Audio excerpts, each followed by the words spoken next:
ಕನ್ನಡ ನುಡಿ ಮುತ್ತುಗಳು. ಯಶಸ್ವಿ ಮನುಷ್ಯನಾಗಲು ಪ್ರಯತ್ನಿಸಬೇಡಿ, ಬದಲಿಗೆ ಉತ್ತಮ ಗುಣಗಳುಳ್ಳ ವ್ಯಕ್ತಿಯಾಗಲು ಪ್ರಯತ್ನಿಸಿ.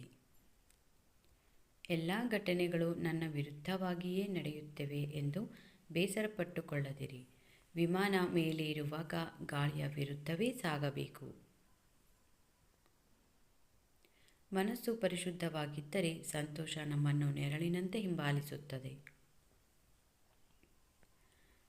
ಪ್ರತಿಯೊಬ್ಬ ವ್ಯಕ್ತಿಯಲ್ಲೂ ಒಂದು ಅದ್ಭುತ ಪ್ರತಿಭೆ ಇರುತ್ತದೆ, ಆದರೆ ಹೆಚ್ಚಿನವರು ಅದನ್ನು ಗುರುತಿಸಿಕೊಳ್ಳುವ ಪ್ರಯತ್ನ ನಡೆಸುವುದೇ ಇಲ್ಲ.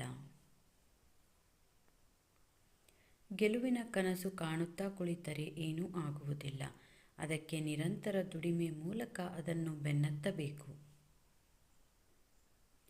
ದ್ವೇಷ ಎನ್ನುವುದು ಈ ಜಗತ್ತಿನಲ್ಲಿ ಸಾಕಷ್ಟು ಸಮಸ್ಯೆಗಳಿಗೆ ಕಾರಣವಾಗಿದೆ, ಆದರೆ ಇಲ್ಲಿ ತನಕ ಒಂದೇ ಒಂದು ಸಮಸ್ಯೆಯೂ ಬಗೆಹರಿದಿಲ್ಲ. ಇದರಿಂದ ಸಿಕ್ಕಿರುವುದು ನೋವು ಮತ್ತು ಸಂಕಟ ಮಾತ್ರ. ಹೇಗೆ ಒಂದೇ ಚಕ್ರವಿರುವ ರಥ ಮುಂದಕ್ಕೆ ಚಲಿಸಲು ಸಾಧ್ಯವಿಲ್ಲವೋ ಹಾಗೆ ಬರೀ ಅದೃಷ್ಟದಿಂದ ಏನೂ ಆಗದು. ಇದಕ್ಕೆ ನಮ್ಮ ಪ್ರಯತ್ನ ಜೊತೆಯಾದರೆ ಮಾತ್ರ ಅದೃಷ್ಟ ಕುಲಾಯಿಸುತ್ತದೆ. ತಾಳ್ಮೆ ಎಂದರೆ ಸುದೀರ್ಘ ಕಾಲ ಕಾಯುವ ಸಾಮರ್ಥ್ಯವಲ್ಲ, ಬದಲಿಗೆ ಹಾಗೆ ಕಾಯುವಾಗ ಉತ್ತಮ ವರ್ತನೆ ಕಾಯ್ದುಕೊಳ್ಳುವುದೇ ನಿಜವಾದ ತಾಳ್ಮೆ.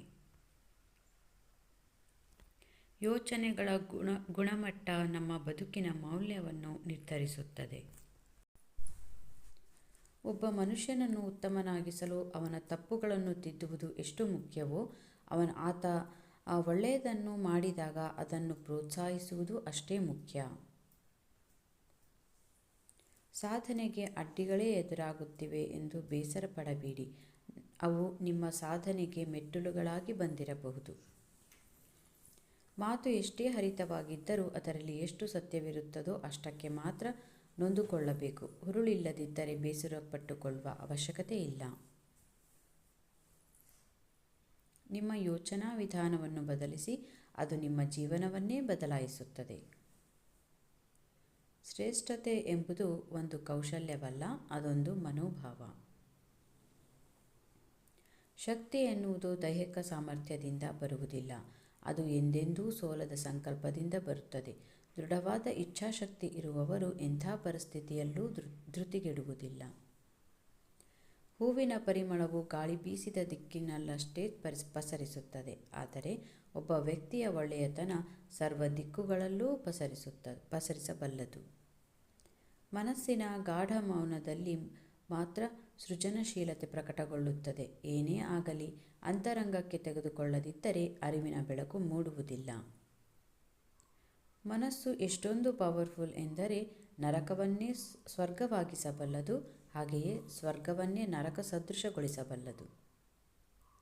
ಸ್ವಚ್ಛತೆ ದೈವತ್ವಕ್ಕೆ ಕಾರಣ. ಶುಚಿತ್ವವಿಲ್ಲದ ದೇಹ ಮತ್ತು ಮನಸ್ಸಿನಲ್ಲಿ ದೇವರು ಸಹ ನೆಲೆಸಲು ಸಾಧ್ಯವಿಲ್ಲ. ಅವಕಾಶ ಎಂಬುದು ಬಾಗಿಲು ಬಡಿಯುವುದಿಲ್ಲ, ಬಾಗಿಲನ್ನೇ ನಿರ್ಮಿಸುತ್ತದೆ. ನಿಮ್ಮ ವೈರಿಗಳನ್ನು ಉದಾಸೀನ ಮಾಡಿ ಅವರನ್ನು ಪಳಗಿಸಲು ಅದಕ್ಕಿಂತ ಉತ್ತಮ ಅಸ್ತ್ರ ಇನ್ನೊಂದಿಲ್ಲ.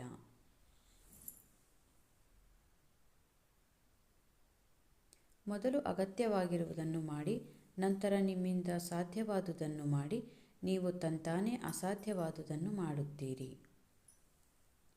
ಬದುಕು ಎಂದರೆ ನಮ್ಮನ್ನು ನಾವು ಕಂಡುಕೊಳ್ಳುವುದು ಅಷ್ಟೇ ಅಲ್ಲ, ನಮ್ಮನ್ನು ನಾವು ರೂಪಿಸಿಕೊಳ್ಳುವುದು. ಟೀಕೆ, ಕಲಹಗಳಿಗೆ, ಕುಹಕಗಳಿಗೆ ತಲೆ ಕೊಡಿಸಿಕೊಳ್ಳಬೇಡಿ. ಅದನ್ನೇ ಸ್ಫೂರ್ತಿಯಾಗಿಸಿಕೊಂಡು ಸಾಧನೆಯ ಮೂಲಕ ಸರಿಯಾದ ಉತ್ತರ ಕೊಡಿ. ಕೇವಲ ತಿಳಿದುಕೊಳ್ಳುವುದರಿಂದ ಏನೂ ಪ್ರಯೋಜನವಿಲ್ಲ, ಅದನ್ನು ಜೀವನದಲ್ಲಿ ಅಳವಡಿಸಿಕೊಳ್ಳಬೇಕು. ಕೇವಲ ಸಾಧಿಸುವ ಬಯಕೆ ಇದ್ದರೆ ಸಾಲದು, ಮುನ್ನುಗ್ಗಬೇಕು.